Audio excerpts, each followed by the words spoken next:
From one of Chris's favorite bands, The Cult, from their ceremony release, that is Wild Hearted Son. Yeah, I loved that. That was my favorite. I know it was. Well, speaking of people and favorites and whatnot, yeah, just something I wanted to share with you is that our good friend James McCormick sent us a little email. Okay. He said, I was listening to the hysterical segment about Chris and his porn searching tips and hints. Great content as always. Wow. When you mentioned the whole cartoon porn thing, I immediately thought that's the kind of thing that the weirdo furry lover freak Moogle would be into. Totally forgot about that fruit, but was wondering whatever happened to him. Haven't heard him call in a long time, probably a couple of years. Was wondering if you guys know what happened to him. I highly doubt he's gotten a job or a girlfriend to fuck. Maybe he just killed himself. I love the show as always. Fuck you, pal. Oh, thank you. I think. Yeah, we have no idea what happened to Moogle. He disappeared. No, I think we just chased him off. I think you chased him off, or maybe even Jackal chased him off by threatening to beat his ass or something.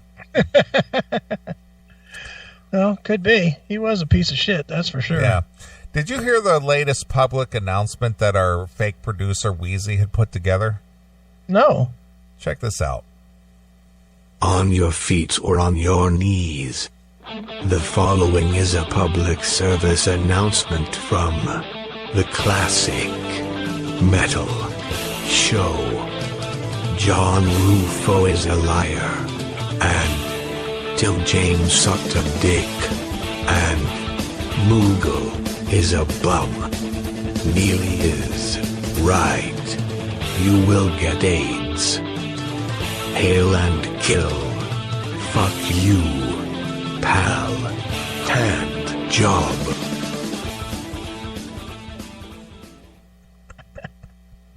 Jesus Christ. Tim James sucked a dick and Moogle is a bum. Moogle is a bum. What the hell? Neely's right. You will get AIDS. What did we create? I like the fact that I'm so synonymous with getting AIDS. Well, that's your thing, dude. You set the bar on that one. You definitely set the bar on that one because you're like the only one you're the only one that would think that far ahead just from some chick fucking hitting on you at a restaurant or whatever. At the club. Yeah. And you everybody else, every other human male I know would be like, oh man, I might give myself a blowjob here. Yeah, but the thing is I wasn't fucked up on alcohol or any kind of drugs or substances, so I was always clear thinking. I was just like, you know what? Nah, I don't think so. Yeah, but the chick at the Megadeth show, I mean, she wasn't being a fucking weirdo. No, not at all. But again, I don't know you, don't know where you've been, don't know what your backstory is. Well, every chick that you ever fucked, you didn't know their backstory either until you fucked them. That's probably true, but you don't want to take that chance just on some random hookup. You mean some random black hookup? No, it had nothing. Dude, I've turned down other chicks, black or white. It doesn't matter. It had nothing to do with race. It was just, I don't think so. You are too funny. But you didn't make the AIDS comment about everybody. You made it about fucking black chicks. No, well, that's not true either because I told you the story. There was this girl. Her name was April. Just smoking hot. I mean, just built like as the old saying goes, the brick shit house. Right. But because I knew of her being somewhat of a, she was a whore. Well, no, I didn't know her to be sexually promiscuous, but I knew that she did drugs.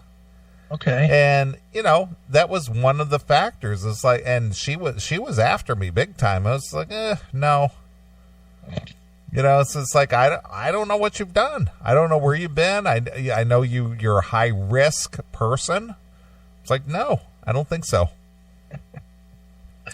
It's just funny because she told me, I got a hotel room down the street and I got a party going on, and after the party's over, I'm coming back to get you. It's like, no. And you didn't volunteer to be got. No. Fuck no.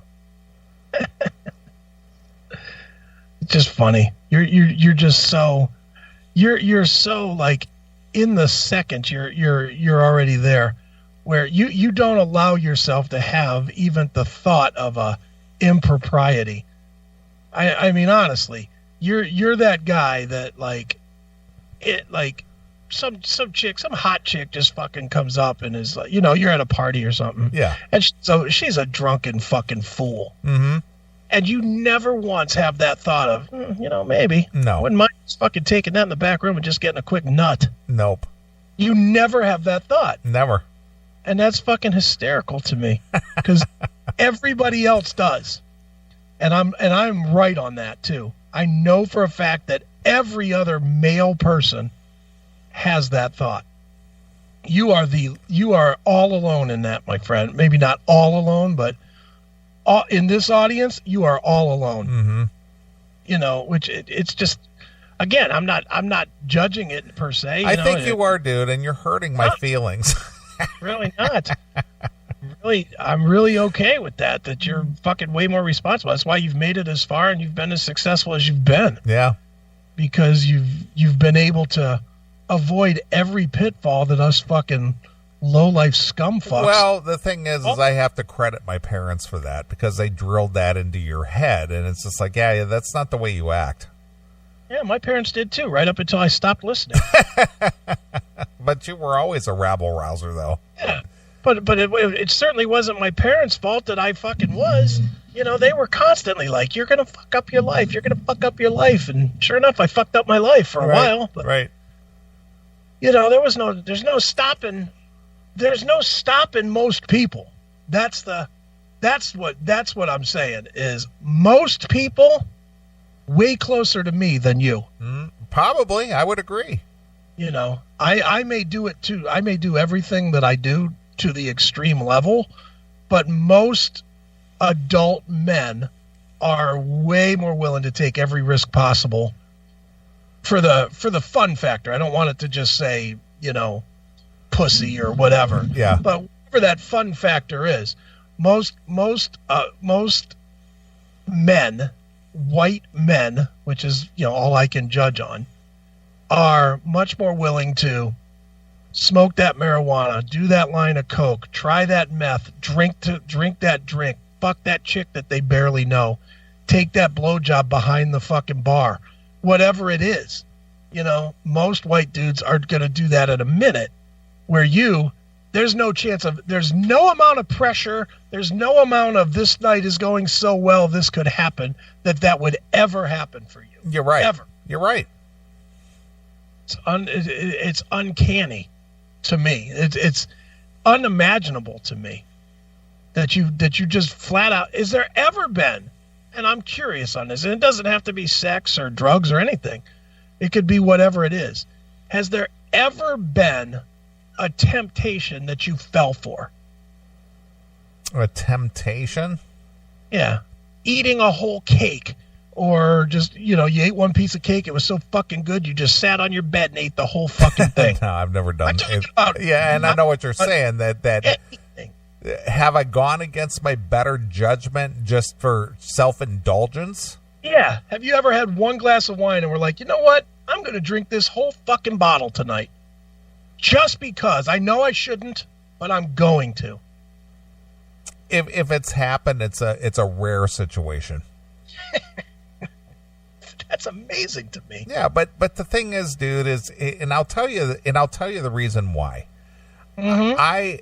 I had seen even at the younger years, watching people become quote unquote victims or being a victim of their own excess, even in high school and stuff, to where I never wanted to be in a position of being a victim of anything.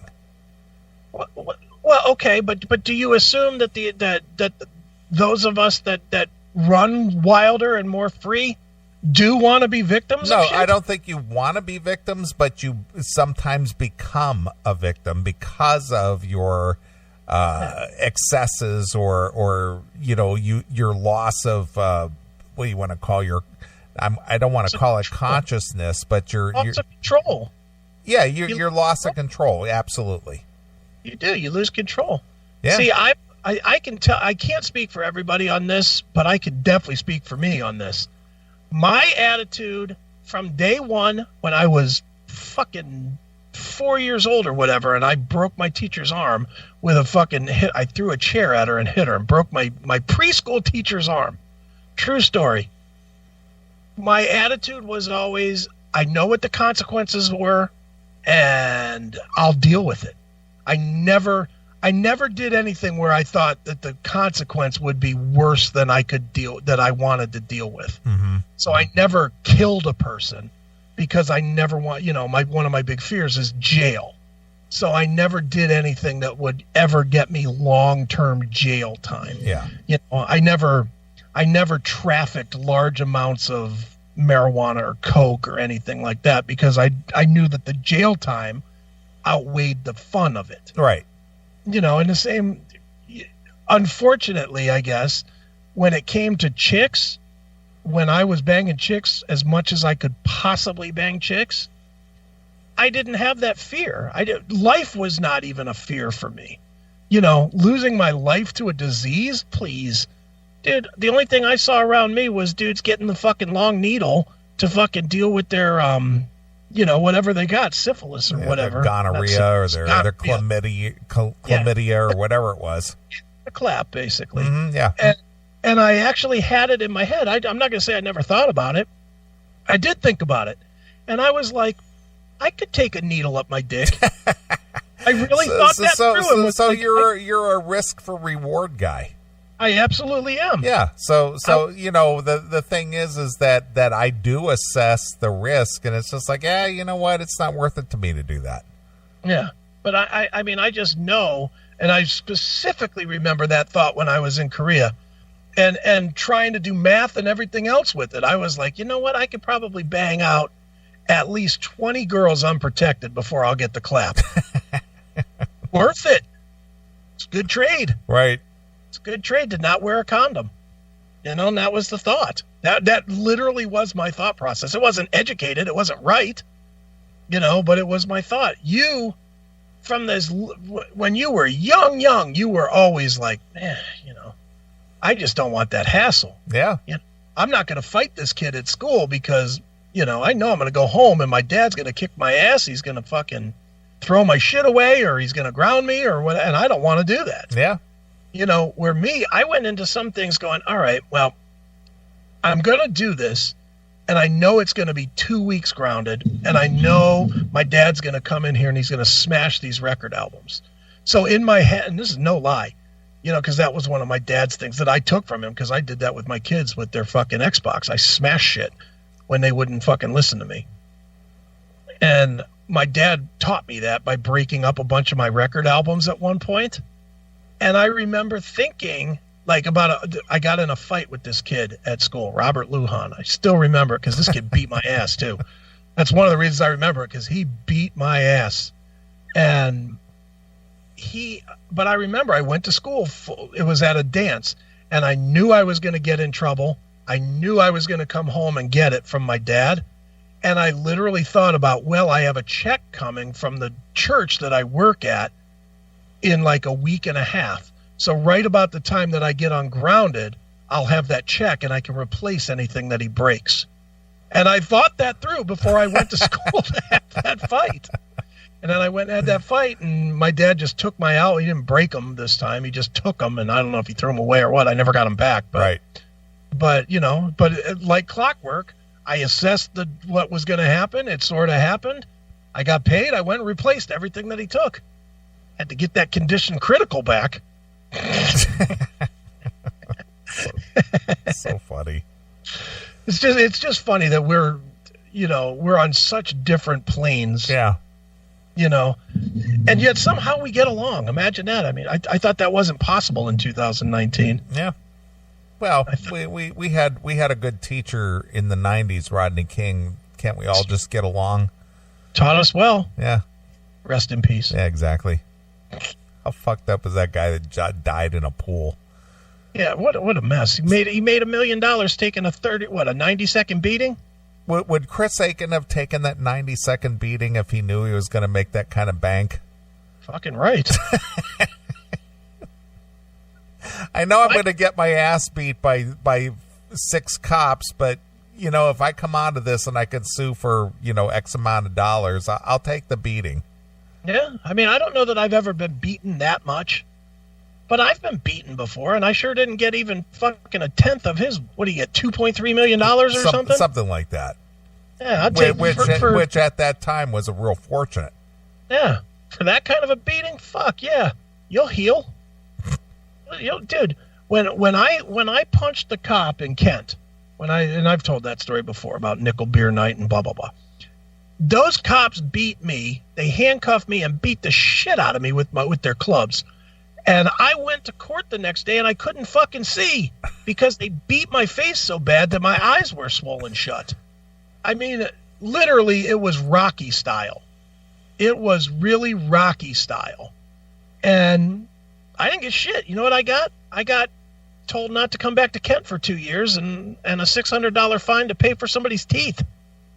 That's what I got. You know, all other charges dropped because they beat me so bad, but, you know, I did have to pay for some teeth, and I wasn't allowed in Kent for 2 years. I sure didn't get $1.3 million. You stay out of our town, Aiken. But, you know, dude, it was such a fucking joke because I had to stay out of Kent for 2 years. Well, it was like a week before I left for for Korea. I was out of the country for 2 years. There was no real temptation to go back. Yeah. I was like, fuck it, who cares? Piece of cake. Then did that time standing on my head, as they say. And then Kent was the place that you found your epiphany in the Blue Sky Riders. Yes, it is. It's weird. I have this thing with Kent. Yeah. You know, the girl that I kick it with all the time, she's in Kent. Yeah. So now I'm in Kent all the fucking time. And then you never had any desire to shoot down some college students. Oh, yes, I still do. Every time I see one of that, what's her name? Caitlin Bennett. Caitlin Bennett videos, I have definite epiphany of shooting down college students. Yeah. Makes me think the National Guard had it right in 1970. Yeah. When I used to go to WSTB, that's how I went to WSTB every Saturday. Mm-hmm. I would run up 43 there through Kent on my way to Streetsboro. Sure. And every time, it never failed. Every single Saturday that I drove through Kent on my way to Streetsboro, I always said, there's where those kids got killed. That's exactly what went through my mind every time. I went and stood on that spot. I went over there and stood at that spot just to do it. You know what I used to do in Kent, which is just horrible. I don't even think this place is there anymore. But do you remember there was a place, it was an abandoned Red Barn, and it got turned into... I know exactly what you're talking about. Wine cellar? People don't even remember what Red Barn was. Right. Do you remember the jingle? For Red Barn, I do not, no. When the Hungries hit, hit the Red Barn. I don't remember that jingle. Yeah. But do you remember they gutted that place and turned it into the wine cellar? Mm-hmm. I used to go in there when I was underage, and the guy was like 70 years old, and he just didn't give a fuck. Well, he was just like the old guy on Dazed and Confused, that movie. Yeah. He goes, exactly. You're 18, aren't you? Oh, yeah, I just graduated, I'm going to go work for the city, put some money in my pocket. Dude, this guy didn't even ask that.